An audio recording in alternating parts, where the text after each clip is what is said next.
Good day. My name is Angelo Jorel Chidoro, the writer and researcher for this presentation.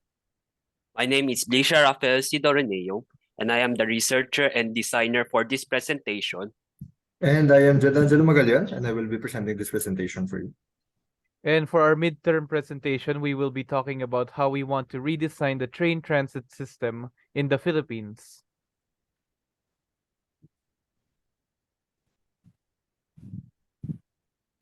For our presentation, we will be looking at the popular Manila Light Rail Transit System, otherwise known as LRT.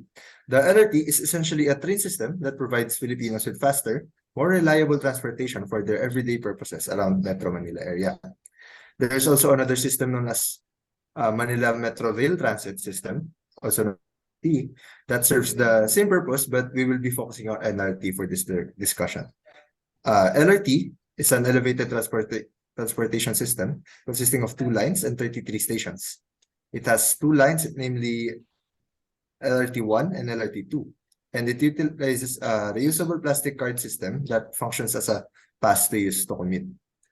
Transportation such as LRT is important to Filipinos because it is the quickest and most efficient way to commute over large distances within Metro Manila.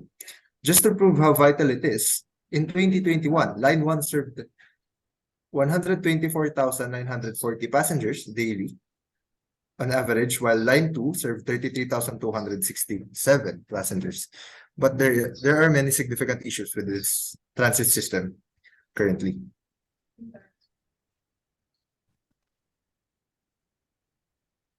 Filipinos are vocal about their issues with transportation system. An article from inquiry.net published in the late 2022 quotes, "Public commuting in Philippines is so bad that it has been described as dehumanizing.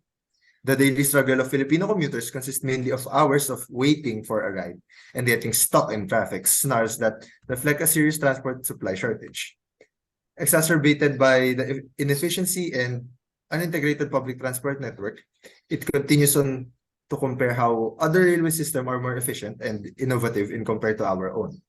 For example, the BTS SkyTrain or Bangkok Mass Transit System from Thailand has expanded to 3 lines and 62 stations and serves more than 747,000 commuters daily, while the LRT line only has 2 lines and 33 stations since opening in 1984, which is really a long time ago. For our suggestions to improve the current system, we will be focusing on the minor changes that can significantly impact the effectiveness of LRT, because we believe that slow and small improvements are a great step forward to innovation. Our focus for redesign will be coming from the prioritization of comfortability of people and the efficiency for the system. For the comfortability, having LRT available for almost 24 hours is a great way to ensure that the option will always be reliable for commuters, and a good way to implement this is by giving proper incentives to Filipino workers to have more manpower and resources to keep operations smooth. For mere safety features, in general, with how crowded and chaotic some stations can be, it is vital for each station to have a real safety feature that constrains commuter fall off or get too close to the rails themselves. There is not enough good reason to let the rails be easily accessible to someone. LRT should have a dedicated system that will provide an easier mode of transportation into the station itself. Having LRT stations be elevated should make it a priority to give to those with special needs to have the options to easily reach their destination without disaster. This could either be an escalator or an elevator. For the efficiency part, to improve the navigation, each LRT station has different landmarks and infrastructures that surround them. And because of that, it is essential that there should be clear signs and pathways that is both safe and easy to navigate for commuters to reach the correct area of station that they want to be in. This is achieved by simply putting more effort in designing designing signage and pathways, and as much as possible, avoiding having the commuters go through a dangerous area to navigate through a busy street to cross by. by this point, LRT should have more options regarding its seat and variations.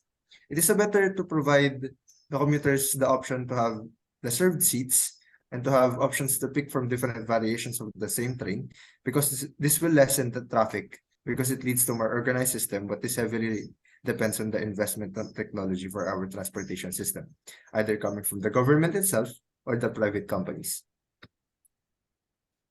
So for our conclusion, overall, we learned today is that LRT and transportation in general are vital for our society.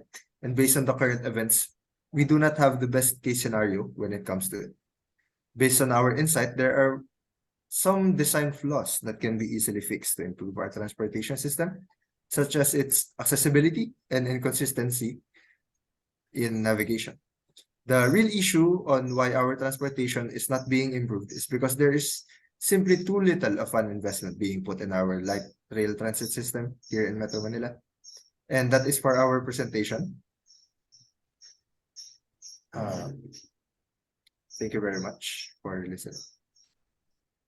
And that's for the references. Yes, Thank you for listening to our presentation. Again, I am Angelo Jorel Jodoro. And I'm Blesha Rafael Sidoroneo. and I am Jed Angelo Magalan. Thank you very much for listening.